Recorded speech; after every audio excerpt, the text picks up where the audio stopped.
तो जैसा कि लास्ट एपिसोड के अंदर हमने देखा था, वो एल्डर जो होता है वो सीधे जियोहान के ऊपर अटैक करने के लिए आता है, लेकिन लॉन्ग स्पेयर होने के कारण जो जियोहान होता है वो पहले ही उसके ऊपर अटैक कर कर उसे पीछे की तरफ फेंक देता है। जो देखने के बाद वो एडलर भी काफ़ी ज़्यादा शौक हो जाता है और वो शौक होते हुए बोलता है कि ये बच्चा जो है वो बहुत ही ज़्यादा फास्ट है, तो इसीलिए सभी लोग जो है वो केयरफुल रहना, क्योंकि मुझे यहाँ पर यकीन है कि इस बच्चे ने यहाँ पर कोई स्पीड टेक्निक की यहाँ पर प्रैक्टिस की है, तो इसीलिए इस बच्चे को यहाँ पर मार पाना बहुत ही ज़्यादा हार्ड होने वाला है। लेकिन हमें इसे जल्दी ही ख़त्म करना होगा, क्योंकि जल्दी ही वुल्फ किंग जो है वो भी यहाँ पर आ जाएगा, तो इसीलिए इससे पहले कि वुल्फ किंग जो है वो यहाँ पर आए उससे पहले ही हमें इस बच्चे को यहाँ पर ख़त्म करना होगा। और इतना बोलते के साथ ही वो एल्डर जो होता है वो अपने पास से कुछ फ्रूटों को निकाल लेता है और उन फ्रूटों को निकालने के बाद अपने लोगों से बोलता है कि याद रखना कि अगर ये मिशन फेल हो गया तो हम लोग वापस नहीं लौट पाएंगे, तो इसीलिए जितनी तुम लोगों के पास में एनर्जी है सारी को रिलीज करो और इसे ख़त्म करो। और इतना बोलते के साथ ही वो एल्डर जो होता है वो उन फ्रूटों की एनर्जी को एब्जॉर्ब करने लगता है और उसी के साथ में हम देखते हैं कि उसके साथ वाले जो दोनों एल्डर होते हैं वो भी उनके पास में जो फ्रूट होते हैं उनकी एनर्जी को एब्जॉर्ब करना शुरू कर देते हैं।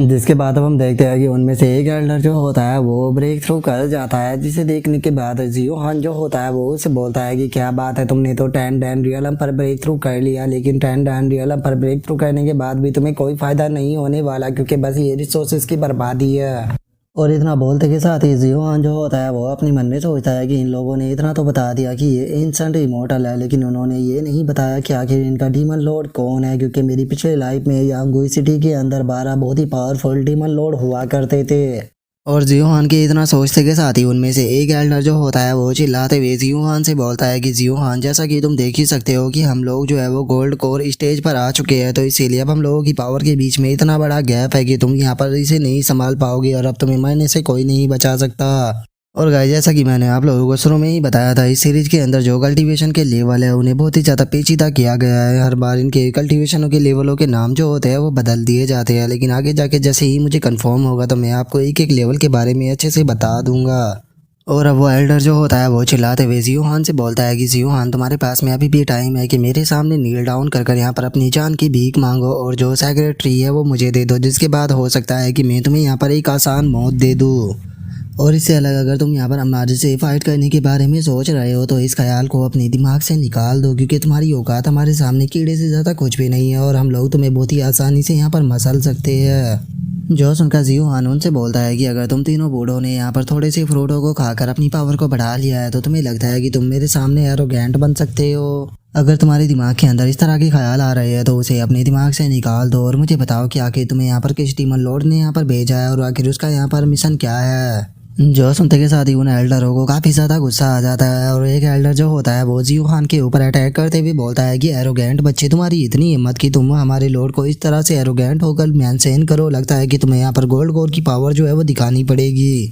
और इतना बोलकर वो अपनी किसी टेक्निक का इस्तेमाल कर जो उसका हाथ होता है उसे काफ़ी ज़्यादा बड़ा कर लेता है और उसे बड़ा कर जियोहान की तरफ शूट करते हुए बोलता है कि जब तुम्हें यहाँ पर पता लगेगा कि हम कोई ऐसे लोग नहीं है जिन्हें कि तुम्हारे जैसा बच्चा हैंडल कर पाए, इसीलिए अब हमारे सामने तुम नील डाउन करो और अपनी मौत का इंतज़ार करो, क्योंकि अब मैं तुम्हें बहुत ही ज़्यादा पेन भरी मौत जो है वो देने वाला हूँ। जो सुनते के साथ ही जियोहान भी अपने स्पीयर को शूट करते हुए उसे बोलता है कि लगता है कि बुढ़ापे में जो तुम्हारा दिमाग है वो ख़राब हो चुका है, इसीलिए तुम इस तरह की बातें कर रहे हो, तो चलो मैं तुम्हारे दिमाग को सेंटर में लेकर आता हूँ। और इतना बोलते के साथ ही जियोहान उसके वो जो बड़ा सा हाथ होता है उसके अंदर अपने स्पीयर को मारता है, जिस कारण उस एल्डर का हाथ भी इंजर्ड हो जाता है और उसे पीछे हटना पड़ता है। जो देखने के बाद वो शौक होते हुए बोलता है कि आखिर ऐसा कैसे हो सकता है, इसने मेरे वेलगियर स्पाम को इतनी आसानी से डिस्ट्रॉय कैसे कर दिया, क्योंकि जो ये मेरी स्किल थी ये खुद डीमन लॉर्ड ने मुझे सिखाई थी, तो फिर आखिर ऐसा कैसे हो सकता है, इस बच्चे का अटैक जो है वो मेरे पाम अटैक से ज़्यादा पावरफुल कैसे हो सकता है। जो सुनते के साथ ही जो दूसरा एल्डर होता है वो अपनी स्वॉर्ड को बाहर निकाल लेता है और अपनी स्वॉर्ड को बाहर निकालते हुए बोलता है कि ये बच्चा काफ़ी स्ट्रॉन्ग और उसी के साथ में मिस्टीरियस है, तो इसीलिए हम लोग साथ में मिलकर इसे ख़त्म करते हैं, नहीं तो फ्यूचर में ये हम लोगों के लिए बहुत बड़ा खतरा बनेगा। और इतना बोलते के साथ ही भी तीनों जियोहान के ऊपर अटैक करने के लिए जाने लगते हैं। जो देखकर जियोहान बोलता है कि चलो ये काफ़ी अच्छा फैसला किया तुम लोगों ने कि एक साथ में ही आ गए, क्योंकि तुम लोगों को एक एक मारने में काफ़ी ज़्यादा टाइम जो था वो मेरा बर्बाद होता। जो सुनते के साथ ही जो पहला एल्डर होता है वो अपनी स्वॉर्ड से जियोहान के ऊपर अटैक करते हुए बोलता है कि मुझे यकीन नहीं होता कि तुम्हारे ट्रैश के अंदर इतना ज़्यादा एरोगेंट है, कि तुम्हारे अंदर इतना ज़्यादा कॉन्फिडेंस आ कहाँ से रहा है कि तुम इस बात को सोच रहे हो कि हम तीनों को एक साथ में हरा दोगे। और उसके इतना बोलते ही पीछे से भी दो एल्डर उसके ऊपर अटैक करते हुए बोलते हैं कि बच्चे तुमने अपनी लाइफ की सबसे बड़ी गलती कर दी हम लोगों को यहाँ पर अंडर एस्टिमेट कर क्योंकि अब हम लोग जो है वो तुम्हें बहुत ही दर्दनाक मौत देने वाले हैं। जोस उनका जियोहान उनके ऊपर अपने स्पेयर से अटैक करते हुए बोलता है कि ठीक है तो फिर तुम कर क्यों नहीं दिखाते। और अब जियोहान के इस अटैक के कारण उन्हें भी पीछे हटना पड़ता है और वे शौक होते हुए बोलते हैं कि आखिर ये बास्टर्ड इतना ज़्यादा पावरफुल कैसे है। और उस एल्डर के इतना बोलते के साथ ही हम देखते हैं कि नीचे जो वुल्फ खड़े होते हैं उनमें से एक वुल्फ जो होता है वो जंप लगाकर उनमें से एक एल्डर के ऊपर अटैक को करता है, लेकिन वो एल्डर सही टाइम पर रहते हुए उसके अटैक से बच जाता है। और उसके अटैक से बचते हुए बोलता है कि डैम इट, ये वुल्फ जो है वो सच में बहुत ही ज़्यादा अनोइंग है। मैंने नहीं सोचा था कि ये इस तरह की सिचुएशन में फ़ायदा उठाने के बारे में सोचेंगे। वो तो अच्छा हुआ कि मेरा जो ध्यान था वो इन्हीं वुल्फ की तरफ था, जिस कारण मैं सही टाइम पर इसके अटैक से बच गया। नहीं तो हो सकता था कि ये वुल्फ जो था वो मुझे इंजर्ड कर देता, जिसके बाद ये बच्चा सिचुएशन का फ़ायदा उठा लेता और उसके इतना बोलते ही जियोहान एकदम से उसके पीछे आ जाता है। और उसके पीछे आने के बाद जियोहान उसे बोलता है कि क्या तुम इस चीज़ को लेकर पूरी तरह से श्योर हो कि तुमने उसे अवॉइड कर दिया। और जियोहान को अपने एल्डर के पीछे देखने के बाद वहाँ पर खड़े हुए दोनों एल्डर काफ़ी ज़्यादा शौक हो जाते हैं और वे चिल्लाते हुए उस एल्डर से बोलते हैं कि ध्यान से, वो तुम्हारे पीछे है। जो सुनते के साथ ही वो एल्डर जो होता है वो भी शौक होते हुए पीछे की तरफ देखने लगता है। और वो जैसे ही पीछे की तरफ मुड़ता है तो जियोहान अपने स्पेयर को उसकी बॉडी के आर पार करते हुए उसे बोलता है कि माफ़ करना, लेकिन अब इस चीज़ के लिए काफ़ी ज़्यादा देर हो चुकी है। जो देखने के बाद वहाँ पर खड़े हुए जो बाकी के दोनों एल्डर होते हैं उन्हें भी काफ़ी ज़्यादा गुस्सा आता है और वे चिल्लाते हुए बोलते हैं कि डैमिट, इस बास्टर्ड ने यहाँ पर उन वुल्फ के अटैक करने का फ़ायदा उठाकर यहाँ पर हमारे एक एल्डर को मार दिया, तो इसीलिए अपनी पूरी स्ट्रेंथ का यूज करो, इस बास्टर्ड को हम यहीं पर ही मारेंगे। जो सुनते ही दूसरे वाला एल्डर जो होता है वो बोलता है कि ठीक है तो फिर मैं यहाँ पर थंडर लो का यूज करूँगा, क्योंकि वैसे भी ये थंडर वुल्फ की टेरिटरी है, तो इसीलिए इस यहाँ पर जो लो ऑफ थंडर है उसकी पावर और भी ज़्यादा बढ़ जाएगी। और इतना बोलते के साथ ही अब वे दोनों जो होते हैं वो वहाँ पर थंडर लो का इस्तेमाल करने लगते हैं, जिस कारण हम देखते हैं कि उन दोनों की बॉडी के पावर अंदर से भी एक अजीब प्रकार का ऑरा रिलीज होने लगता है और उसी के साथ में वो सीधा आसमान में जाने लगता है, जिस कारण हम देखते हैं कि आसमान में भी एक पोर्टल सा ओपन हो जाता है।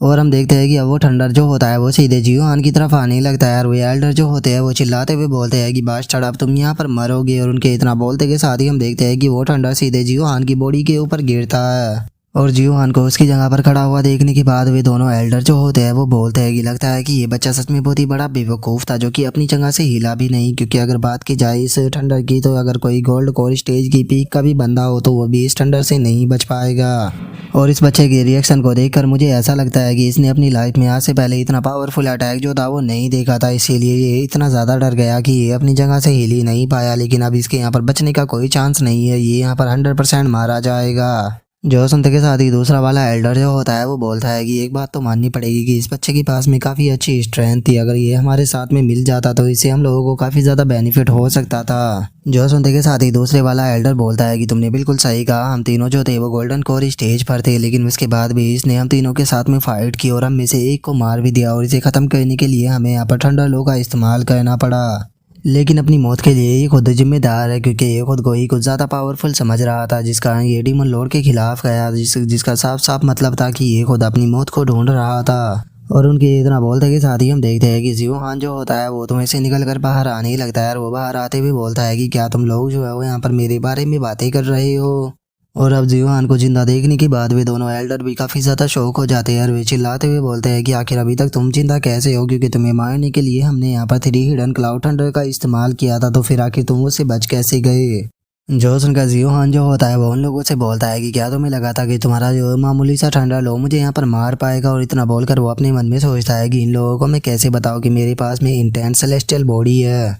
जिस कारण मैं किसी भी प्रकार के अटैक को अपनी बॉडी के ऊपर सह सकता हूँ। और इनका यहाँ पर जो थंडर था उसने यहाँ पर मेरी बॉडी को डैमेज नहीं किया, बल्कि उसने मेरी बॉडी को यहाँ पर प्रैक्टिस करने में मेरी मदद की। और जियोहान की बात को सुनने के बाद जो उनमें से एक एल्डर होता है वो चिल्लाते हुए जियोहान से बोलता है कि तुम तो बहुत ही बड़ी बड़ी बातें करते हो, जो 3 हिडन क्लाउड थंडर है उसे खुद हमारे जो लॉर्ड थे उन्होंने हमें पास ऑन किया था। एरोगेंट बच्चे, आखिर तुम इसके बारे में जानते ही कैसे हो। लेकिन उसके बाद भी मैं तुम्हारी यहाँ पर तारीफ़ करना चाहूँगा कि तुमने यहाँ पर 3 हिडन क्लाउड थंडर को सह लिया है। लेकिन उसके बाद भी अगर तुम्हें ऐसा लगता है कि तुम यहाँ पर जीत सकते हो तो इस चीज़ को अपने दिमाग से निकाल दो, क्योंकि हम लोगों की पावर के बीच में बहुत ही बड़ा गैप है। जो सुनते के साथ ही अब जो जियोहान होता है वो भी यहाँ पर थंडर अटैक को बनाने लगता है। और वो थंडर अटैक को बनाते हुए उन दोनों से बोलता है कि मैंने तुम लोगों को चांस दिया था अपने लॉर्ड के बारे में मुझे इन्फॉर्मेशन देकर यहाँ से जिंदा जाने का, लेकिन तुम लोगों ने उसे मना कर दिया।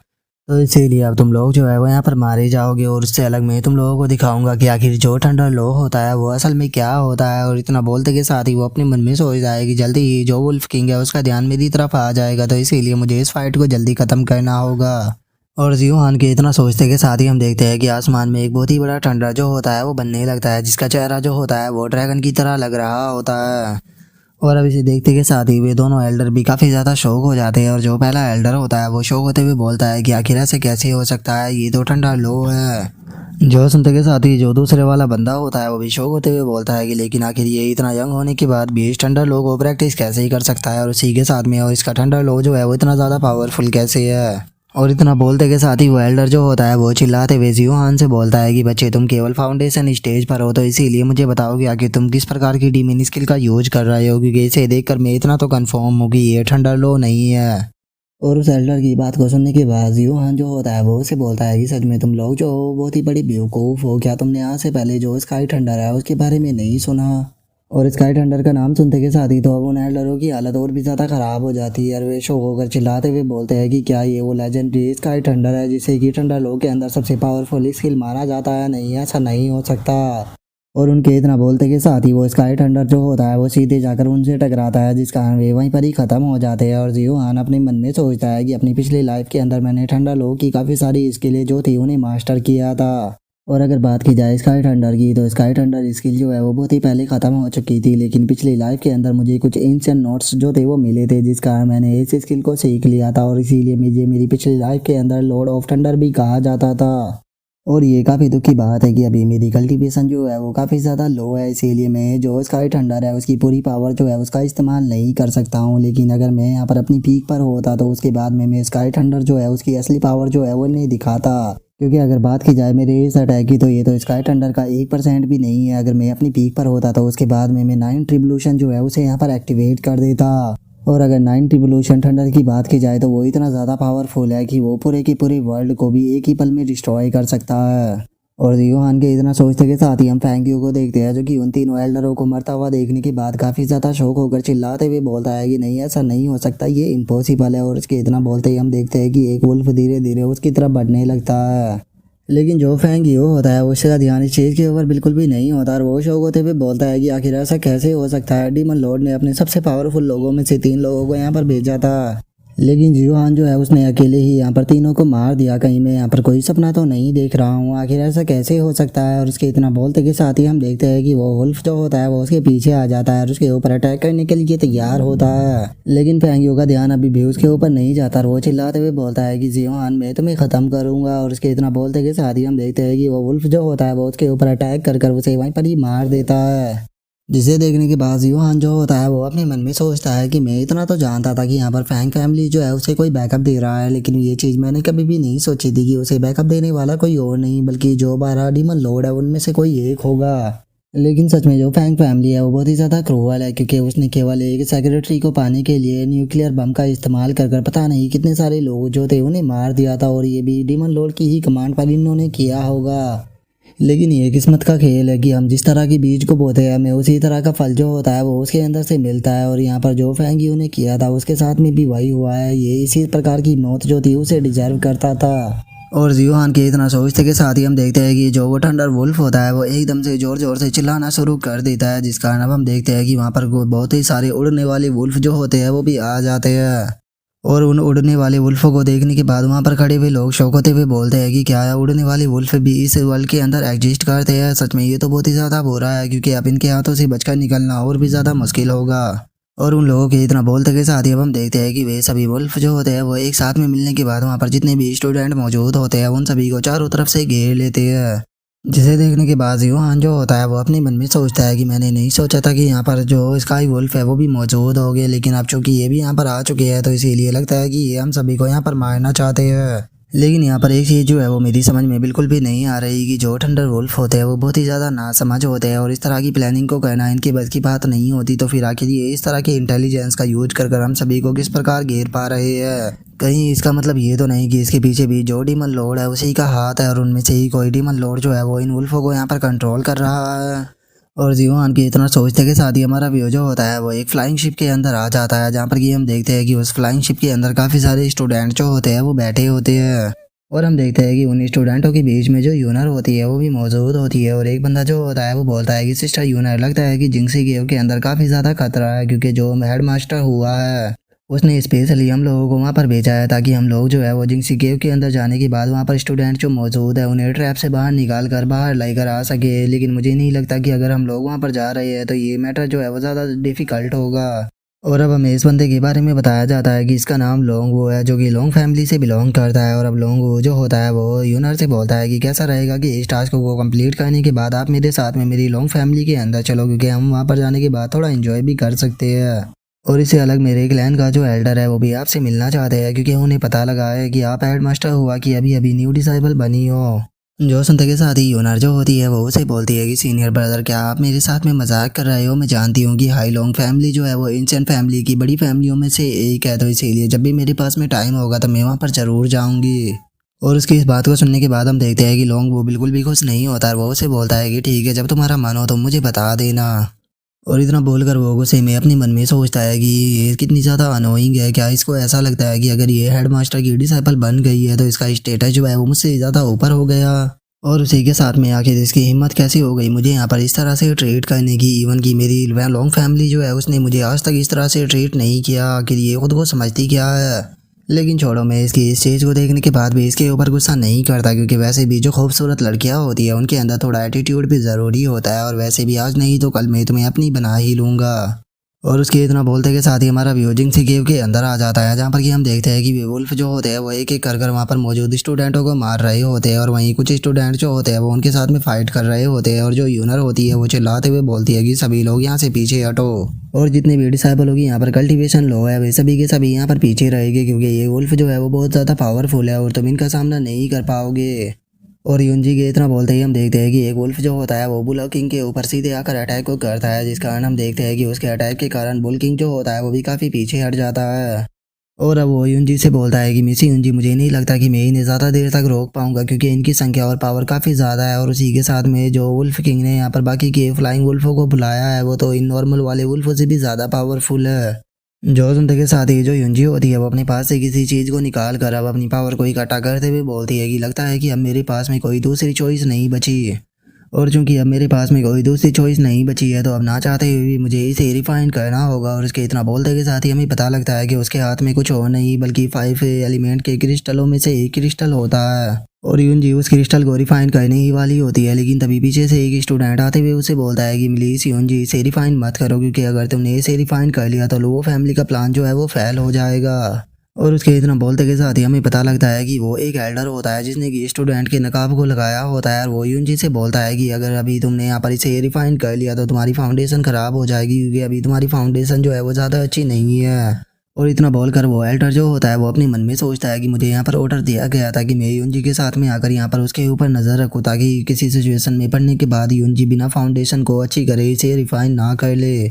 और उसके इतना सोचते के साथ ही हम देखते हैं कि जियोहान जो होता है वो भी वहाँ पर आ जाता है और वहाँ पर आते हुए अपने मन में सोचता है कि मुझे युंजी के पास में सिर्फ 5 एलिमेंट सीड की एनर्जी फील हो रही है। इसका मतलब मैं यहाँ पर पूरी तरह से सही था। यहाँ पर 4th सीड जो है वो 5 एलिमेंट की वो किसी और के पास नहीं बल्कि लुओ युंजी के पास में है। और लगता है कि जो लुओ फैमिली है वो यहाँ पर इस 5 एलिमेंट सीड का इस्तेमाल करने के बाद जो युंजी है उसकी फाउंडेशन को और भी हाई क्वालिफिकेशन पर लेकर जाना चाहती है। तो इसका मतलब मुझे यहाँ पर पहली सीड जो है वो युंजी से लेनी होगी और उसके बाद में जो 5th सीड है वो मुझे लॉन्ग फैमिली के अंदर मिलेगी। और जैसे ही ये पांचों सीड जो है वो मेरे हाथ में आ जाएगी तो उसके बाद में मेरी फाउंडेशन जो है वो पूरी तरह से परफेक्ट हो जाएगी, जिसके बाद मुझे कोई भी नहीं रोक पाएगा। और जियोहान के इतना सोचते के साथ ही जो युंजी होती है वो उस बंदे से बोलती है कि अंकल, मैंने अगर इसे रिफाइन नहीं किया तो मेरे साथ में यहाँ पर मेरे जितने भी क्लासमेट मौजूद है वे सभी के सभी मारे जाएंगे, तो इसीलिए मेरे पास में कोई दूसरा रास्ता नहीं है। जो सुनते के साथ ही जो युंजी का अंकल होता है वो उसे बोलता है कि युंजी, तुम जानती होगी पूरी लो फैमिली की जिम्मेदारी जो है वो तुम्हारे कंधों पर है, तो इसीलिए मुझे नहीं लगता कि जो ग्रेट एल्डर है वो तुम्हारे इस फैसले से बिल्कुल भी एग्री करेगी।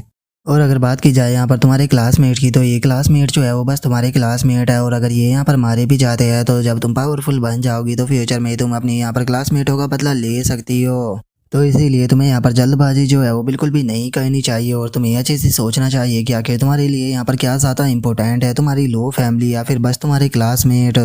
और अंकल के इतना बोलते के साथ ही हम देखते हैं कि जो लिन चू होता है वो भी वहाँ पर आ जाता है और वहाँ पर आने के बाद युंजी से बोलता है मेरा सुसैन स्कूल और जो तुम्हारी लो फैमिली है उन्होंने पास्ट में भी एक दूसरे के साथ में काम किया है, तो इसीलिए मैं तुम्हें यहाँ पर ऑफर करना चाहता हूँ। कैसा रहेगा कि अगर हम पांचों जो है वो यहाँ पर इस प्रॉब्लम से निपटने में तुम्हारा साथ दे तो। और सबसे पहले मैं आपको अपना इंट्रोडक्शन देना चाहता हूँ। मेरा नाम लिंचू है और मैं आपका दोस्त जो है वो बनना चाहता हूँ। इसीलिए मैं उम्मीद करता हूँ कि जैसे ही हम इस प्रॉब्लम से बाहर निकल जाएंगे तो उसके बाद में जो मिस लो यूंजी है वो मेरे साथ में चाय पीने चलेगी, जहाँ पर हम बैठकर अच्छे से बातें करेंगे ताकि हम अपने रिलेशनशिप को अच्छा कर सके। जो सुनते के साथ ही यूंजी जो होती है वो उसे साफ मना करते हुए उसे बोलती है कि मुझे यहाँ पर तुम लोगों की प्रोटेक्शन की कोई ज़रूरत नहीं है, मैं खुद को प्रोटेक्ट कर सकती हूँ।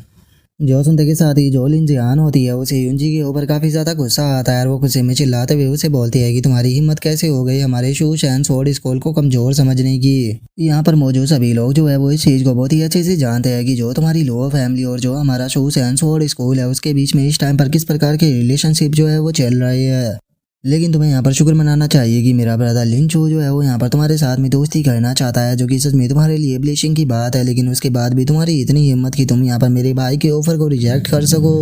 और उसके इतना बोलते के साथ ही एक और बंदा जो होता है वो भी यूंजी के ऊपर चिल्लाते हुए बोलता है कि सच में तुम लोग जो बहुत ही ज़्यादा एरोगेंट हो। हमारा शू शैन स्वॉर्ड स्कूल जो है वो यहाँ पर तुम्हारी मदद करना चाहता है, इसीलिए तुम्हें खुद को लकी समझना चाहिए, नहीं तो हम लोगों को ऊपर यहाँ पर कोई भी फर्क नहीं पड़ता अगर तुम सब यहाँ पर मारे भी जाते हो तो। हाँ, हम इस चीज़ को मानते हैं कि यहाँ पर जो ये थंडर वुल्फ मौजूद है हमें इन्हें यहाँ पर नहीं हरा सकते, लेकिन उसके बाद भी जो तुम्हारे साथ में ये मामूली सी चींटियाँ है हम इन्हें तो प्रोटेक्ट कर ही सकते हैं। लेकिन हम देखते हैं कि उनकी बात को सुनने के बाद जो यूंजी होती है वो अभी भी उस चीज़ के लिए तैयार नहीं होती है और वो उनसे बोलती है कि मेरे हिसाब से पहले तुम्हें यहाँ पर खुद का ध्यान रखना चाहिए। जो सुनते के साथ ही उसका अंकल जो होता है वो यूंजी को डांटते हुए उसे बोलता है कि यूंजी प्लीज़ यहाँ पर एरोगेंट मत बनो। और इतना बोलते के साथ ही अब जो यूंजी का अंकल होता है वो उन लोगों का शुक्रिया अदा करते हुए उनसे बोलता है कि अगर आपका शू शैन स्वॉर्ड स्कूल हमारी यहाँ पर मदद करता है तो हमारी लो फैमिली जो है वो उसे एक ग्रेट ऑनर की तरह याद रखेगी। और इस मैटर के ख़त्म हो जाने के बाद जब हम लोग जो है वो लो फैमिली के अंदर वापस लौटेंगे तो इस बारे में मैं अपने हेड को भी बताऊंगा, जिसके बाद मुझे पक्का यकीन है कि जो हमारे हेड है वो आपको इस चीज़ का रीपे जरूर करेंगे। और इतना बोलते के साथ ही वो अपने मन में सोचता है कि मेरे लिए सबसे ज़्यादा ज़रूरी चीज़ है कि मैं यहाँ पर जो यूंजी है उसका ध्यान रखूँ और उसकी सभी प्रॉब्लमों को सॉल्व करूँ, तो इसीलिए अगर शू शैन स्वॉर्ड स्कूल यहाँ पर हमारा साथ देता है तो ये चीज़ बहुत ही ज़्यादा ग्रेट होगी। और उसके अब इतना सोचते के साथ ही हम थोड़ी देर बाद का सीन देखते हैं जहाँ पर कि अब शू शैन स्वॉर्ड स्कूल के सभी स्टूडेंट जो होते हैं वो भी यूंजी का साथ देने लगते हैं उन वुल्फों को मारने में। जिसके बाद अब शू शैन स्वॉर्ड स्कूल का एक स्टूडेंट जो होता है वो बोलता है कि ब्रदर लिन यहाँ की सिचुएशन जो है वो बिल्कुल भी ठीक नहीं है, क्योंकि जो थंडर वुल्फ है उनकी संख्या बढ़ती ही जा रही है और अगर ऐसे ही चलता रहा तो मुझे लगता है कि जल्दी ही इन थंडर वुल्फ की संख्या जो है वो बहुत ही ज़्यादा बढ़ जाएगी और उसी के साथ में यहाँ पर हमारी ये जो की वाई है वो भी ख़त्म होती जा रही है। तो मुझे नहीं लगता कि थोड़ी बहुत देर में हम इन्हें यहाँ पर रोक भी पाएंगे। जो सुनते के साथ ही लिंचू जो होता है वो उन लोगों से बोलता है कि तुम लोग बस इन्हें थोड़ी देर और संभाल कर रखो, क्योंकि मैंने जो वो फैमिली है उसे प्रॉमिस किया है और अगर मैं इस तरह से यहाँ पर इन्हें बीच में छोड़कर चला जाऊंगा तो इससे जो यूंजी है उसके ऊपर मेरा गलत इफेक्ट पड़ेगा। जो सुनते के साथ ही लिंजियान जो होती है वो लिंचू से बोलती है कि ब्रदर लिंचू मुझे लगता है कि हमें यहाँ से चलना चाहिए, क्योंकि जो यूंजी है वो इस चीज़ के लायक नहीं है कि आप उसके लिए इतना बड़ा रिस्क लो। और वैसे भी आपको अपना स्टेटस जो है वो नहीं भूलना चाहिए, आप शू शैन स्वॉर्ड स्कूल के एक आउटस्टैंडिंग डिसाइपल हो, तो इसीलिए मुझे नहीं लगता कि आपके लिए किसी भी लड़की को ढूंढ पाना ज़्यादा मुश्किल होगा। आपके लिए जो यूंजी है उसकी जैसी हज़ारों लड़कियां जो है वो लाइन में खड़ी है। और उसके इतना बोलते के साथ ही एक वुल्फ जो होता है वो सीधे जो लिन जियान होती है उसकी तरफ आने लगता है, जो देखकर लिन जियान भी काफ़ी ज़्यादा शौक होती है और इससे पहले कि वो कुछ कर पाती जो वो वुल्फ होता है वो उसके ऊपर अटैक कर उसे पीछे की तरफ फेंक देता है। और उसे पीछे की तरफ फेंकने के बाद अब उसे ख़त्म करने के लिए सीधे उसकी तरफ आने लगता है, जो देखने के बाद जो लिन जियान होती है वो बोलती है कि नहीं ये बिल्कुल भी सही नहीं है, मैं यहाँ से बच नहीं पाऊंगी। और इतना सोचते ही जो लिन जियान होती है वो अपने पास खड़े स्टूडेंट को पकड़कर सीधे जो वो वुल्फ होता है उसकी तरफ फेंक देती है, जो देखने के बाद वो स्टूडेंट चिल्लाते हुए बोलता है कि मिस यूंजी प्लीज़ मेरी मदद कीजिए। और अब उसके चिल्लाने के कारण जो सिल्वर विंग्स होता है उसका ध्यान भी उसके ऊपर आ जाता है, लेकिन इससे पहले कि वो पहुंच पाता हम देखते हैं कि वो वुल्फ जो होता है वो उस स्टूडेंट के हाथ को पकड़ लेता है, लेकिन सिल्वर विंग सही टाइम पर आकर उस स्टूडेंट को बचा लेता है और उसे बचाते हुए बोलता है कि टेंशन मत लो मैं तुम्हें बचा लूंगा। और उसके इतना बोलते ही हम देखते हैं कि यूंजी जो होती है वो भी उस वुल्फ के ऊपर आ जाती है और उस वुल्फ के ऊपर आने के बाद सीधे अपने स्वॉर्ड से उसकी जो गर्दन होती है उसे ही काट कर वहीं पर ही ख़त्म कर देती है। और उसे मार देने के बाद अब यूंजी जो होती है वो अपनी स्वॉर्ड को जो लिन जियान होती है उसकी तरफ करते हुए गुस्से में चिल्लाते हुए उसे बोलती है कि अभी अभी तुमने यहाँ पर जो कुछ भी किया उसके लिए तुम्हें मुझे सेटिस्फाई एक्सप्लेनेशन जो है वो देनी होगी, नहीं तो मैं तुम्हें यहीं पर ही मार दूंगी। जो सुनते के साथ ही लिन जियान जो होती है वो उसे बोलती है कि आखिर मैं तुम्हें यहाँ पर क्या एक्सप्लेनेशन दूँ, वो एक लो लेवल का कल्टीवेटर था, तो अगर वो यहाँ पर मारा भी जाता तो उसे यहाँ पर किसको ही फर्क पड़ने वाला था। तो फिर आखिर तुम एक लो लेवल के कल्टीवेटर के लिए यहाँ पर इतना ज़्यादा गुस्सा क्यों हो रही हो? क्या तुम्हें ऐसा लगता है कि उस लो लेवल के कल्टीवेटर की लाइफ जो थी वो यहाँ पर मुझसे ज़्यादा इंपॉर्टेंट है? तुम्हें नहीं बोलना चाहिए कि मेरे सूस एंड स्वॉर्ड स्कूल के जो स्टूडेंट है वो अपनी लाइफ पे खेलकर तुम्हारे इन बेकार से कल्टीवेटरों को यहाँ पर बचा रहे हैं। तो इसीलिए अगर हमारी जान बचाने के लिए यहाँ पर एक आधे स्टूडेंट सेक्रीफाइस भी हो जाता है तो क्या ये गलत है? और उसके इतना बोलते के साथ ही जो लिन चू होता है वो भी वहाँ पर आ जाता है और वहाँ पर आते हुए बोलता है कि मिस लुओ युनजी, मेरी सिस्टर लिन जियान जो है वो सही कह रही है। उसने यहाँ पर ऐसा इसीलिए किया क्योंकि उसकी लाइफ खतरे में थी और अगर वो ऐसा नहीं करती तो या तो वो खुद यहाँ पर मारी जाती, नहीं तो बहुत ही बुरी तरह से इंजर्ड हो जाती और उसका लॉस जो है वो यहाँ पर हम सभी को होता क्योंकि हमारा एक प्रोटेक्टर जो है वो यहाँ पर ख़त्म हो जाता। तो इसीलिए मुझे लगता है कि यहाँ पर अपने पावरफुल लोगों को सेक्रीफाइस करने से अच्छा है कि हम एक दो जो कमज़ोर लोग हैं उन्हें यहाँ पर सेक्रीफाइस कर दे। इस तरह से हम यहाँ पर ज़्यादा लोग जो है उन्हें बचा पाएंगे। तो इसीलिए मैंने आपको पूरी सिचुएशन जो है वो समझा दी है और मैं उम्मीद करता हूँ कि जो मिस लुओ युनजी है वो यहाँ पर सिचुएशन को अच्छे से समझ पाएगी और वे बिल्कुल भी मिसअंडरस्टैंडिंग नहीं करेगी। और उसकी इस बात को सुनने के बाद जो युनजी होती है वो गुस्से में हंसते हुए उससे बोलती है कि अच्छा तो ये तुम्हारी एक्सप्लेनेशन है, यहाँ पर खुद को इंजरी से बचाने के लिए तुम मासूम लोगों को सेक्रीफाइस करने के लिए तैयार हो। तो क्या जो तुम्हारा शूशैन स्कूल है उसकी यही है सच्चाई है? और इतना बोलते के साथ ही युनजी जो होती है वो वहाँ पर एक अटैक को ज़मीन पर करती है और उसे ज़मीन पर करते हुए उनसे बोलती है कि तुम लोगों के लिए सही रहेगा कि यहाँ से दफ़ा हो जाओ। और युनजी की इस बात को सुनने के बाद जो लिन जियान होती है उसे भी काफ़ी ज़्यादा गुस्सा आता है और वो गुस्से में चिल्लाते हुए युनजी से बोलती है कि मिस लुओ युनजी, क्या आप यहाँ पर पागल हो चुकी हो? आखिर आप हमसे इस तरह से बात कैसे कर सकती हो? और उसके इतना बोलते के साथ ही जो युनजी का अंकल होता है वो भी युनजी को समझाते हुए उसे बोलता है कि युनजी ऐसा मत करो, इससे सिचुएशन जो है वो और भी ज़्यादा बिगड़ जाएगी। लेकिन अब हम देखते हैं कि जो युनजी होती है वो वहाँ पर किसी भी बात को सुनने के मूड में नहीं होती और वो चिल्लाते हुए उनसे बोलती है कि मैं अपनी बात को अगली बार रिपीट नहीं करूँगी, तुम लोगों के लिए सही रहेगा कि यहाँ से दफ़ा हो जाओ। क्योंकि अगर तुम लोग यहाँ से नहीं गए तो चाहे यहाँ पर चारों तरफ वुल्फ ही क्यों ना हो, लेकिन उसके बाद भी मैं अपनी यहाँ पर पूरी स्ट्रेंथ का यूज करूँगी ताकि मैं तुम सभी के सभी को यहाँ पर ख़त्म कर सकूँ। और युनजी की इस बात को सुनने के बाद हम देखते हैं कि सूस एंड स्वॉर्ड के स्कूल के जो वहाँ पर स्टूडेंट होते हैं उन्हें काफ़ी ज़्यादा गुस्सा आता है और वे गुस्से में बोलते हैं कि तुम्हारी हिम्मत कैसे हुई हमसे ऐसे बात करने की। लेकिन तभी जो लिंचो होता है वो अपने लोगों को शांत करते हुए युनजी से बोलता है कि मिस युनजी, आप वो हो जो कि हमें यहाँ से जाने के लिए बोल रही हो, लेकिन हम तो बस यहाँ पर छोटे से सेक्रीफाइस को कर आपके ही जो लोग थे उन्हें यहाँ पर बचा रहे थे। लेकिन छोड़ो, ये काफ़ी ज़्यादा दुख की बात है कि यहाँ की जो सिचुएशन है उसे तुम समझ नहीं पा रही हो और अब नहीं तो थोड़ी देर में यहाँ पर सभी वुल्फ जो है वो तुम्हारे सभी लोगों को यहाँ पर ख़त्म कर देगी, जिसके बाद में यहाँ पर रिग्रेट करने के लिए कुछ भी नहीं बचेगा। और इतना बोलते के साथ ही अब लिंचो जो होता है वो अपने लोगों के साथ में वहाँ से जाने लगता है और वहाँ से जाते हुए बोलता है कि ठीक है, अब तुम यहाँ पर अपने इस काम को एंजॉय करो, हम लोग यहाँ से जा रहे हैं। और इतना बोलते के साथ ही वो रुकते हुए जो युनजी होती है उससे बोलता है कि लेकिन अगर तुम्हें यहाँ पर अपनी बात के ऊपर रिग्रेट फील हो और तुम समझ पाओ कि यहाँ की सिचुएशन क्या है तो तुम मुझे ढूंढने के लिए आ सकती हो, मेरा अभी भी एक कप चाय का जो ऑफर है वो अवेलेबल है। और इतना बोलते के साथ ही लिंचू जो होता है वो अपने मन में सोचता है कि मुझे पक्का यकीन है कि जो युनजी है उसे मेरे पास में आना ही पड़ेगा, क्योंकि यहाँ पर जो ये थंडर वुल्फ है ये कोई जोक नहीं है जिसे कि यहाँ पर जो ह्यूमन है ये इतनी आसानी से संभाल सके। इवन कि इन्हें यहाँ पर संभालने के लिए मेरा सूस एंड स्वॉर्ड स्कूल के जो स्टूडेंट थे उन्हें भी प्रॉब्लम हो रही थी, तो मुझे पक्का यकीन है कि तुम मुझे ढूंढते हुए ज़रूर आओगी, जिसके बाद तुम्हें देखना कि मैं किस तरह से अपने सामने नील डाउन कराता हूँ। और उसके इतना सोचते के साथ ही अब हम देखते हैं कि युनजी और उसके सभी साथियों की तरफ में जो बाकी के वुल्फ होते हैं वो बढ़ने लगते हैं।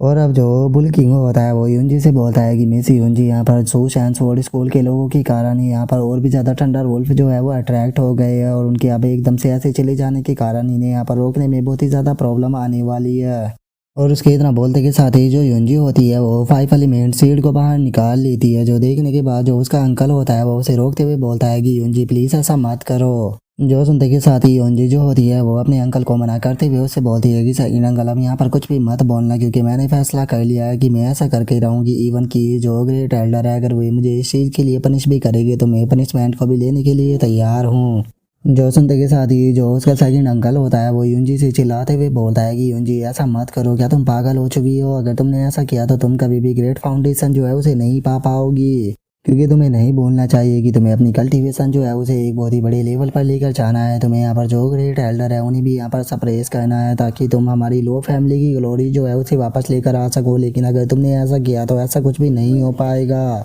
जो सुनते के साथ ही युनजी जो होती है वो उससे बोलती है कि सेकंड अंकल, मेरी किस्मत जो है उसे मैं यहाँ पर खुद लिखूंगी, मुझे फ़र्क नहीं पड़ता कि मेरे पास में परफेक्ट फाउंडेशन होती है या फिर 9 लेवल की ग्रैंड फाउंडेशन होती है। मुझे अपने ऊपर पूरा यकीन है कि मैं इस कल्टीवेशन के वर्ल्ड की बिल्कुल पीक पर पहुंचूंगी और कोई भी मुझे पहुंचने से वहां पर नहीं रोक सकता। मैं इस वर्ल्ड के अंदर इनविजिबल बनूंगी।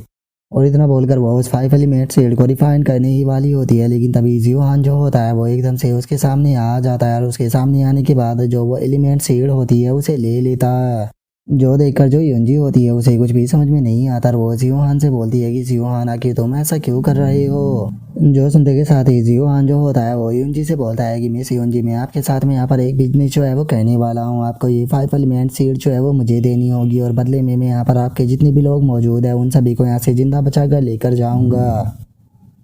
और अब जियोहान के इतना बोलते के साथ ही हमारा आज का एपिसोड जो है वो यहीं पर ही कंप्लीट हो जाता है। तो नेक्स्ट एपिसोड के अंदर देखिए कि आगे क्या होता है। अगर आप लोगों को वीडियो अच्छी लगी हो तो लाइक करना, चैनल को सब्सक्राइब करना। मैं मिलता हूँ नेक्स्ट एपिसोड में, तब तक के लिए बाय बाय गाइस।